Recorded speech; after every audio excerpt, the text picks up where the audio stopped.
Cette émission vous est présentée grâce à la participation financière des caisses Desjardins de la Basse-Lièvre et du Cœur des Vallées, qui se distinguent par leur nature coopérative et leur implication au sein de la communauté. Jeudi 9 mai 2013. À Infomax ce soir, Action Gatineau contre le rapport de l'Institut sur la gouvernance. Jacques Perron songerait à un retour en politique. Une table de concertation pour les aînés de la région et des cours de conduite pour les personnes âgées.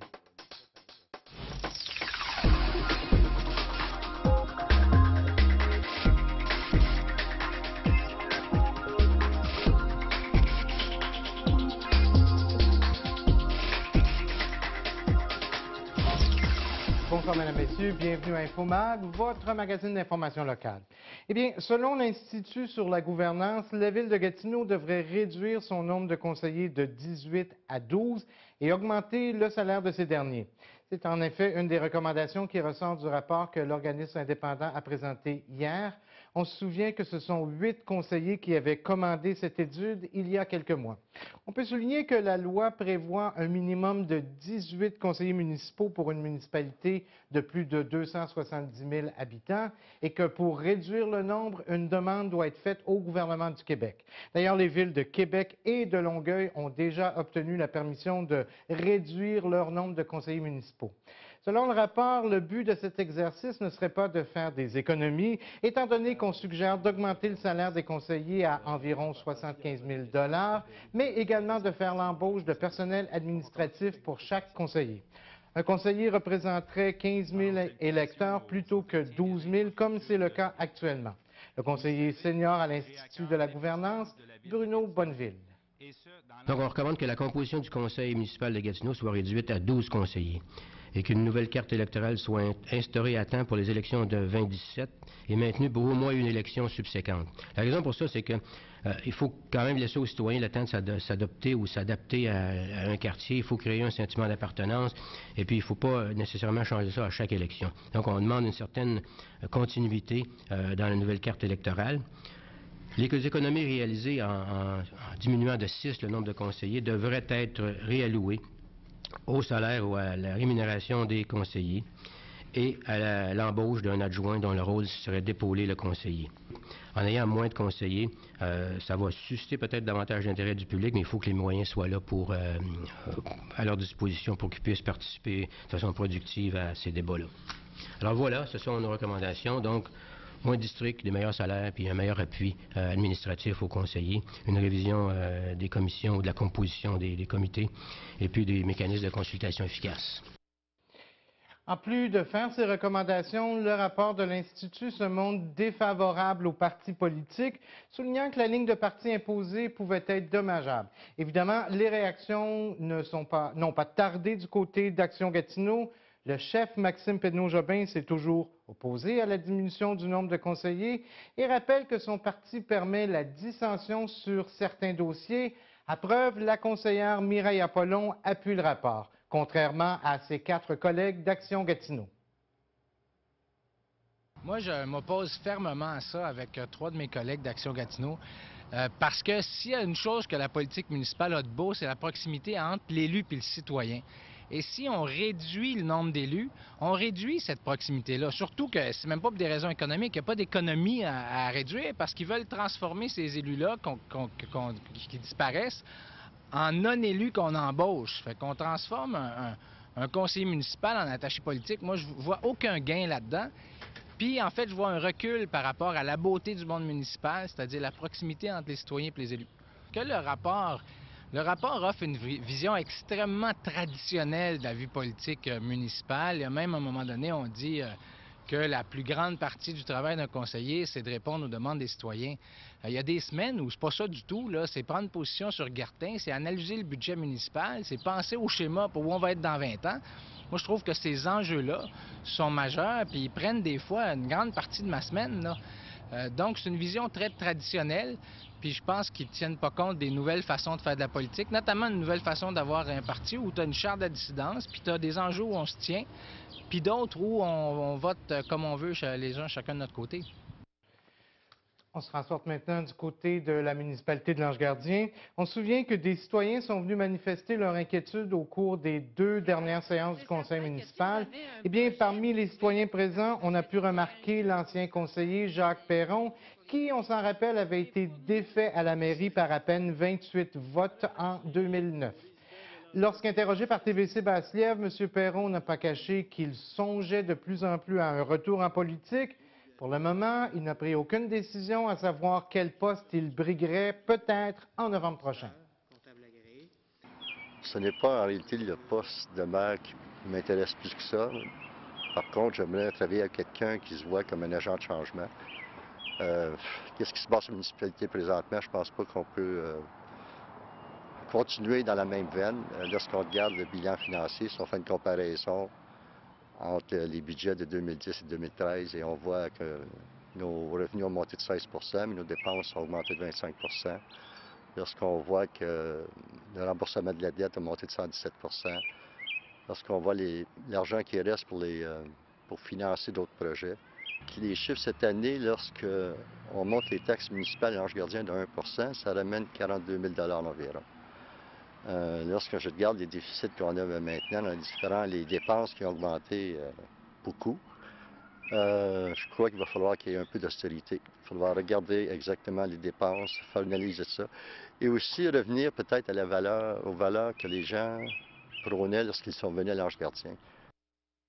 Une cinquantaine de personnes ont assisté hier à une journée de réflexion afin d'évaluer la pertinence de mettre en place une table de concertation pour les aînés de la Petite-Nation et de la Vallée de la Lièvre.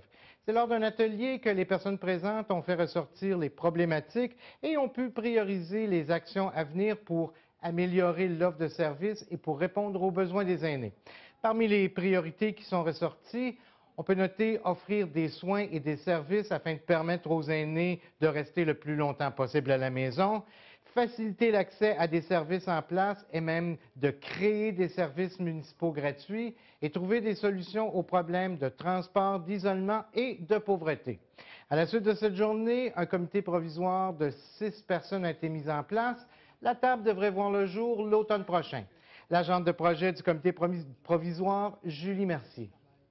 Il y a des gens de grands organismes comme la Société d'Alzheimer, la TCARO. On a aussi des représentants de municipalités, des représentants de MRC, des représentants de groupes d'aînés comme des cercles de fermières, des groupes d'âge d'or. Finalement, on a un peu de tout. C'est ce qu'on voulait, là, avoir un amalgame de tous les gens qui travaillent auprès des aînés ou qui interviennent auprès des aînés. Vous posez une très bonne question. Effectivement, aujourd'hui, on veut sonder les gens, mais on veut surtout présenter le projet. Qu'est-ce que ça pourrait avoir l'air? Qu'est-ce qui pourrait être l'avenir idéal pour nos aînés?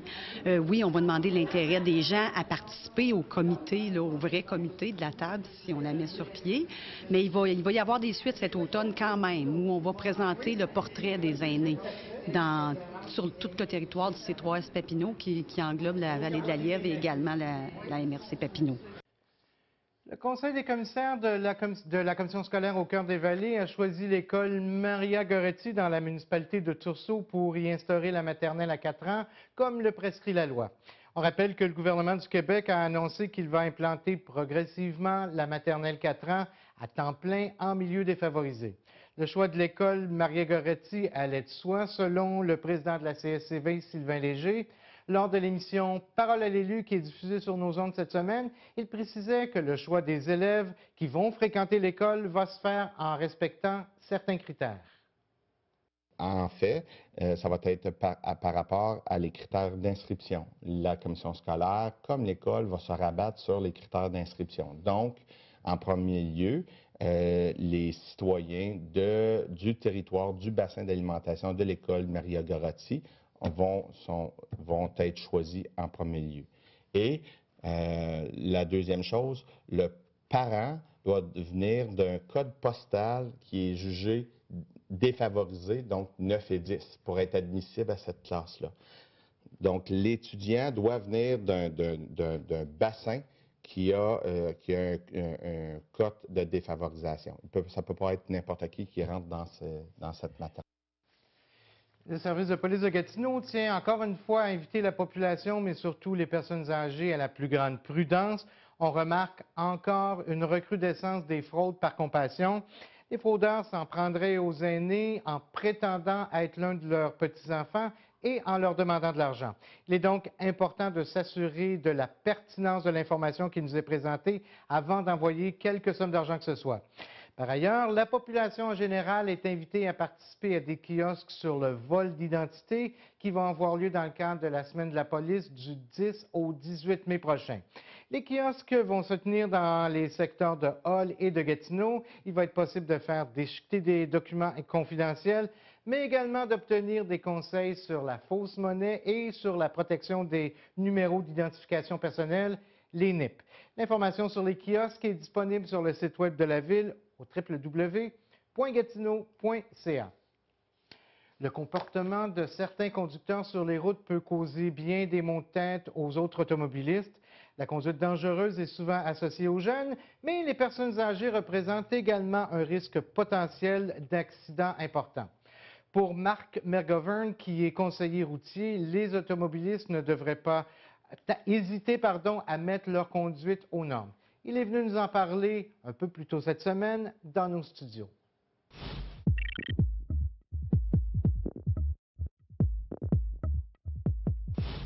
Marc McGovern, vous êtes consultant en sécurité routière. On entend beaucoup parler des jeunes au volant. On sait qu'il y a eu le documentaire de Paul Arcand. Les jeunes au volant, on sait que c'est dangereux.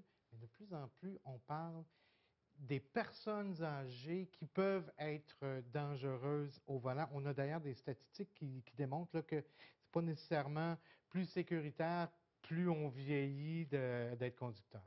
Effectivement. Ce qui vient avec l'âge, malheureusement, c'est la perte des facultés, la perte des capacités à conduire, la baisse des fonctions cognitives, la motricité, la coordination. Donc, la SAAC ainsi que le Conseil canadien de la sécurité veut faire de la prévention au niveau des conducteurs de 55 ans et plus. Et d'ailleurs, il y a un nouveau cours qui vient de se mettre en marche. Vous sortez justement d'une formation. On veut, et pourtant 55 ans d'ailleurs, c'est ce que je disais tantôt, c'est un petit peu, on est en plein dans la force de l'âge, mais on sait qu'on s'en va tranquillement là, vers l'âge d'or, si on veut.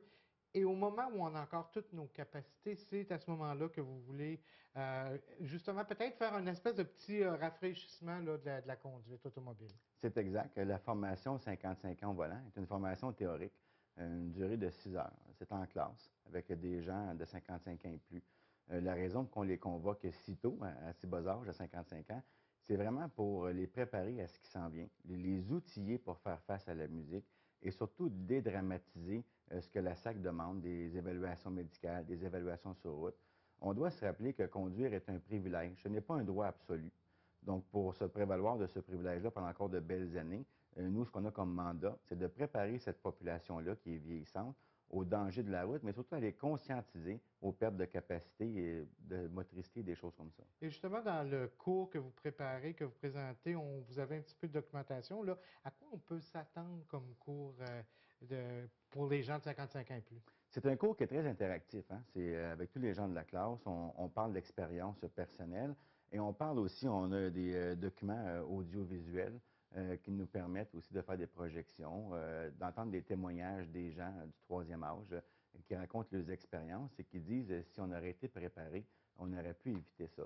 On a aussi une segmentation au niveau de la signalisation routière. La signalisation, beaucoup de panneaux se sont ajoutés dans les dernières années au Québec. Dites-vous que présentement au Québec, on a encore des conducteurs qui se sont procurés leur privilège chez le forgeron. Alors là, on parle de plusieurs lunes passées. Voilà. Alors, ces gens-là, on veut les mettre au parfum, on veut les mettre d'actualité avec les nouvelles législations et la signalisation en cours. Et surtout, les aider à planifier leurs itinéraires. Est-ce que c'est nécessaire pour quelqu'un à la retraite de circuler aux grandes heures d'achalandage pour aller à des rendez-vous, faire l'épicerie, des choses comme ça? Ou on peut plutôt planifier le déplacement de façon responsable et sécuritaire? C'est vraiment le but de cette conduite-là.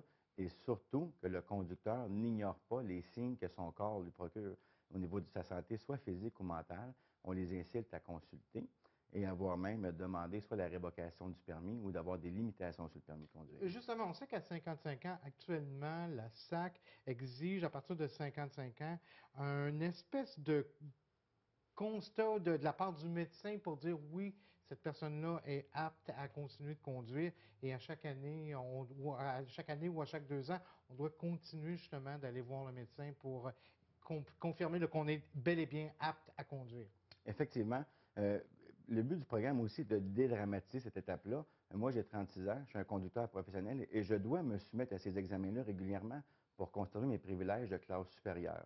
Donc, oui, une personne de 55, 65 ans peut recevoir via le courrier une demande de la SAC, un rapport à compléter par le médecin traitant. Par la suite, la SAC a plusieurs décisions à prendre. Est-ce qu'on maintient le privilège? Est-ce qu'on impose une réévaluation de conduite en centre de service? Est-ce qu'on impose une réévaluation avec un ergothérapeute? Donc, il y a plusieurs portes qui vont s'ouvrir suite à cette évaluation-là. Comme ça peut être statu quo, monsieur ou madame continue à conduire sans restriction, sans obligation, tout va bien. Et justement, les restrictions dont on parle de personnes qui n'ont plus le droit, entre autres, là, de circuler sur les autoroutes ou après certaines heures, c'est plus possible de circuler. Effectivement, on peut avoir des restrictions comme la masse du véhicule. On va maximiser, mettre un plafond au niveau du poids du véhicule. On peut exiger une conduite automatique seulement, transmission automatique, servo-frein, servo-direction, conduite de jour seulement. Donc, il y a plusieurs ingrédients qu'on peut mettre au permis de conduire pour faciliter la conduite du détenteur, mais surtout pour sécuriser le réseau routier et les usagers. Mais pour quelqu'un qui doit perdre son permis de conduire, j'imagine que c'est une étape qui est dramatique parce qu'on a conduit pendant 50, 60, aller voir même quelquefois jusqu'à 70 ans. Donc, le moment où on dit non, on ne peut plus conduire, j'imagine que ça doit être assez dramatique.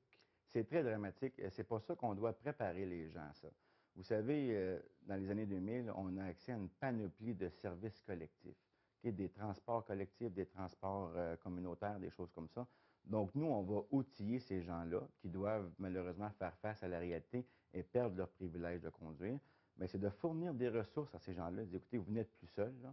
Si votre famille n'est pas disponible ou vos familles, il n'y a pas, vous avez quand même certains accès, des ressources, et nous, on va favoriser l'approche avec ces ressources-là. Donc, le cours, on le rappelle, 55 ans au volant, qui est disponible ici dans le secteur Buckingham, mais un petit peu partout, j'imagine, là, dans les différentes écoles de conduite. Nous, on est les seuls ici dans l'Outaouais à dispenser ce cours-là. Notre équipe est mobile. Souvent, on se déplace dans les associations de personnes retraitées, personnes âgées, des choses comme ça.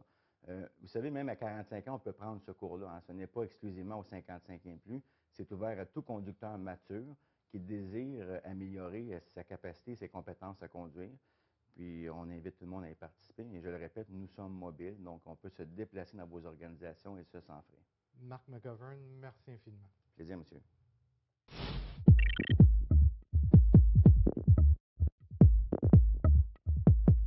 Alors bonjour, aujourd'hui je me trouve devant la rivière du Lièvre pour rencontrer Jean-Marc Lavoie du Centre nautique La Lièvre. Bonjour Monsieur Lavoie. Bonjour madame. D'abord, parlez-nous un peu des activités du centre. Quel type d'embarcation est-ce que vous offrez? Nous, on offre les embarcations suivantes, canot, kayak simple, kayak double et un pédalo. Mais c'est un pédalo un peu spécial qui est plus facile à pédaler, plus stable et plus sécuritaire. Donc, vous offrez à la population l'allocation de ces embarcations-là? Oui, pour la deuxième année, nous offrons ces embarcations-là à la population locale et aussi au niveau régional. Vous dites que c'est la deuxième année, mais ça fait longtemps que ce projet-là est commencé. Parlez-nous un peu de comment ça s'est développé. On va faire un bref historique du projet. Ce projet-là a été initié il y a 8 ans passés par le CDC Rond-Point. Pendant 5 ans, ils ont regardé, peut-être pas à plein temps, là, mais ils ont travaillé sur la faisabilité du projet. On va faire un plan d'affaires et ainsi de suite. Et il y a 3 ans passés, suite à leurs recommandations, si on veut, il y a une corporation plein air de la Lièvre qui a été créée pour justement développer les activités de plein air dans le secteur est de la ville de Gatineau. Et notre première réalisation, c'était le centre nautique. On n'a pas terminé encore complètement la réalisation du centre. Par contre, depuis l'an passé, on peut se permettre là, de faire la location d'embarcation à la population. Donc, qu'est-ce qu'on attend de plus comme développement? De plus comme développement cette année, on va être sensiblement on va faire sensiblement la même chose que l'an passé. Location de canot-kayak. Cette année, on pensait d'avoir un pavillon. Ce n'est pas encore une réalité pour cette année. Ça va peut-être être une réalité pour 2014. Mais cette année, on va continuer à consolider ce qu'on a entrepris. Parfait. Puis, dites-nous, juste comme ça, votre première année, est-ce que ça a été une année couronnée de succès? Oui, c'était une année couronnée de succès, comme vous le dites, parce que ça a dépassé nos attentes. Nous, on avait prévu environ 6 locations par jour, locations toutes embarcations confondues, et on en a eu 10 par jour. Donc, on a dépassé nos attentes. Et ce qui est aussi remarquable, c'est que c'est surtout les gens de la localité ici, là, Buckingham, Masson-Angers, qui se sont prévalus de nos services. Et cette année, on va faire de la promotion un peu plus vers l'ouest, si on veut, là, comme la partie est du vieux Gatineau, si on veut. Là, on va faire une promotion un peu plus serrée dans ce coin-là pour justement qu'on devienne un rendez-vous régional pour le centre nautique. Et vous ouvrez quand? On ouvre le 15 juin et on va ouvrir le 15 et le 16 juin. Ensuite de ça, on va ouvrir le 22 juin. Il n'y aura rien pendant la semaine après le 16, mais par contre, à partir du 22 juin jusqu'au 2 septembre, on va être ouvert. Et le 15 juin, pour la fête nautique, c'est une porte ouverte, c'est-à-dire que les gens peuvent se présenter sur place et profiter des embarcations pour essayer qu'est-ce que ça donne comme expérience. Donc, c'est surtout ça qu'il va y avoir comme point principal. Par contre, il va y avoir des jeux également pour les enfants, et barbecue et tout ce que peut comporter un événement de ce type-là, à peu près. Merci beaucoup, M. Lavoie. C'est un très beau projet. Félicitations. Merci beaucoup, madame. Alors voilà, c'était Émilie Charon-Pilote et Jean-Marc Lavoie pour la chronique communautaire.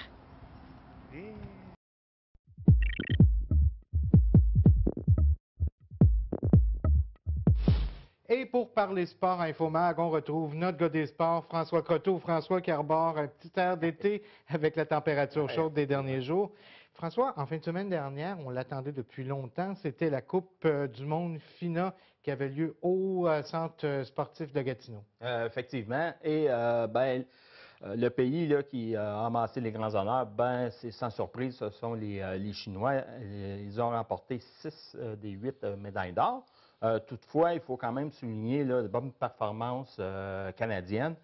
Megan Benfeito qui a remporté l'or aux 10 mètres et Jennifer Abel qui s'est aussi mérité l'or aux 3 mètres.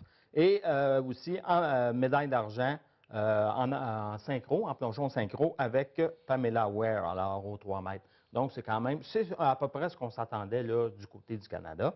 5 médailles. On espère aussi du côté des organisateurs pouvoir revoir l'événement pour 2014, mais Natation Canada n'a pas voulu se prononcer. On sait que cette année, puisqu'il y avait des réparations à la piscine olympique à Montréal, ils ne pouvaient pas présenter l'événement. C'est pour ça qu'on est venu à Gatineau, notamment. Alors, on espère pour 2014, naturellement, revoir ça. Natation Canada, quand même un peu déçu de la faible assistance, surtout au niveau du dimanche, où il y avait seulement 300 personnes sur une possibilité de 500 là, que les gradins pouvaient contenir. Il faut quand même comprendre que c'était, je pense, la première fin de semaine où les gens là, pouvaient réellement aller dehors. Alors, c'est sûr que la température a dû jouer un peu là-dedans. Il faut rappeler que l'événement était quand même diffusé dans 15 pays, et notamment en Chine, où on estimait qu'il y avait 110 millions de foyers là, qui allaient regarder ça. Alors, c'est quand même, ça donne une belle opportunité à la ville de Gatineau.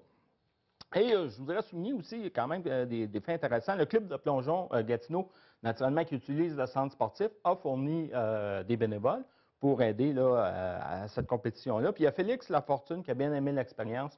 Et lui, il se voit là dans un avenir plus ou moins rapproché, disons 5 à 6 ans. Mais ça lui a permis de faire d'être bénévole, c'est de voir ce qui se passait en arrière-scène, comment les athlètes interagissent avec les entraîneurs. Alors ça, c'est de l'expérience pour ces jeunes-là. Et on les félicite et on espère un retour l'an prochain. Voilà. Et on sait que ça a été toute une saga, là, la construction de ce centre sportif-là. Maintenant qu'il est là, on en bénéficie de plus en plus. 2 autres événements d'importance qui s'en viennent au cours des prochaines semaines. Oui, effectivement. Du 18 au 20 mai prochain, c'est le championnat canadien d'escrime. Alors, on sait que c'est l'escrime, là, ici, il y a quand même le club Masque de Fer qui a de très bons athlètes. C'est organisé justement avec la Fédération québécoise d'escrime, le ministère de l'Éducation, Loisirs et Sports et naturellement le masque d'affaires. Ça donnera une chance de pouvoir voir Pascal et Philippe Heidecker là, en action. Et il y aura aussi du 24 au 26 mai le championnat canadien également de water polo. Alors, on voit là, que ça bouge énormément au centre sportif, des compétitions, là, pas simplement là, provinciales. Voilà. On a de niveau national, on s'en vient au niveau international. Alors, chapeau, là, je pense qu'à l'équipe des sports loisirs là, de la ville de Gatineau, travaille très fort là, de ce côté-là. Des belles installations, ce serait important là, d'aller les visiter et d'aller encourager les athlètes. On pense maintenant au tournoi de golf de l'équipe des Mustangs qui a eu lieu en fin de semaine dernière. C'est bien sûr une occasion de se rencontrer, mais c'est aussi une levée de fonds. Combien d'argent on a ramassé cette On a année? ramassé là, en tout et partout là, la somme environ 1600 $. Ces argents-là, ben, ça va aider à défrayer là, les coûts d'équipement. Transport en autobus, c'est quand même une grosse facture. C'est tout le temps entre 400 et 800 $ à chaque fois qu'on va jouer à l'extérieur. Ça sert aussi en même temps à une espèce là, de soirée de fin de saison là, pour les joueurs. On sait que les joueurs ne payent pas, donc c'est pour ça là, que le montant total de profit peut sembler bas. Mais à ce moment-là, on l'apprécie beaucoup que les gens viennent nous encourager et en même temps puissent là, nous aider là, à ces activités-là. Alors, ben, ça a été une journée magnifique. Là. Il faisait, je pense, 24 ou 25 degrés. Moi, je n'étais pas là, mais... Dernière activité pour cette année. On pense maintenant au football, la Ligue Subway qui produit des joueurs de plus en plus forts, si on veut. Et il y a un joueur de l'équipe de Montbleu qui a été repêché par la Grande Ligue. Effectivement, Simon Lemarquand, qui a été repêché en 4e ronde par les Tiger Cats de Hamilton. Simon, naturellement, c'est le premier joueur de la Ligue. Alors, ça fait des heureux là, parce qu'on voit que le produit là, réellement de qualité. Il évoluait à la position de receveur. Éloigné. En 2011, il a terminé deuxième là, au niveau universitaire canadien. Donc, c'est en fait, il s'alignait avec les Gillies d'Ottawa. Avant, il avait aussi participé là, au programme des Griffons. Alors, on voit là, que le football en Outaouais est extrêmement structuré. Par exemple, à Hamilton, il va devoir battre Andy Fantouz et Samuel Giguère. Alors ça, c'est quand même 2 receveurs de marque. Mais bonne chance, Simon. On passe maintenant au baseball, la saison du Hall Volant Junior qui vient de débuter. Oui, ça va débuter là, sous peu. Deuxième saison dans la Ligue élite.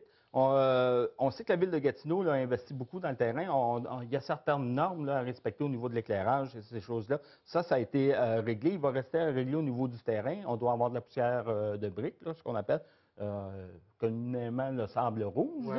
Ouais. Les propriétaires en ont profité pour avoir de nouveaux partenaires d'affaires. Une nouvelle structure aussi, d'implanter une nouvelle structure au niveau du baseball de haut pour s'assurer une meilleure relève. L'entraîneur Jean-François Daou est de retour. Lui, il vise à faire les séries. On sait qu'en dernier, l'équipe avait eu seulement 7 victoires en 50 départs. Cette année, il vise 17 à 20 victoires. Il pense qu'avec ça, il pourra se classer. Il faut remarquer au niveau des lanceurs, il y a William Sébastien qui joint avec l'équipe. Il était avec les Fat Cats l'an dernier. Philippe Craig Saint-Louis, on sait qu'il y a eu une saga l'an passé pour l'avoir, est de retour. Les amateurs de hockey, Dominic Robinson joue dans cette équipe-là. Alors, premier match local le 18 mai contre les Orioles de Montréal. Alors, c'est à suivre. On parle maintenant volleyball en terminant. Il reste peu de temps à l'émission. Le camp de sélection de l'équipe canadienne junior qui bat son plein et c'est toujours au centre sportif. Oui. Et il y a 2 athlètes de la région là, qui ont fait l'équipe justement junior. C'est Jean-Philippe Desjardins. Un joueur de 6 pieds 8, bon gabarit. Et ça va lui permettre là, de participer au championnat du monde en Turquie. Et Bruno Lortie aussi d'Orléans ont fait l'équipe. Félicitations. En terminant, François, quelques mots sur la série là, qui fait jaser tout le monde. Il reste 30 secondes à l'émission. Pajot, un petit gars d'ici qui fait beaucoup jaser. Ah oui, lui, il y a beaucoup de notes là, qui sont prises à son sujet. C'est sûr qu'il y a une place pour lui dans l'alignement l'an prochain. Écoutez, ce soir, victoire du Canadien. Parce qu'ils sont à domicile. Remarquez la tenue de la première ligne du Canadien. C'est pour ça qu'ils perdent 3-1. Écoutez, on n'a pas vu des harnais ni Pacioretty de toute la série. Et c'est Peter Boudaille qui va garder les buts parce que Price est blessé. C'est à suivre. Merci. On se revoit jeudi prochain. Alors, c'est ce qui complète notre émission pour aujourd'hui. Mon nom est Michel Pilote. Au nom de toute l'équipe de TVC Vassiev, passez une bonne fin de soirée. On se revoit mardi pour une nouvelle émission InfoMag. Bonne fin de soirée sur nos ondes.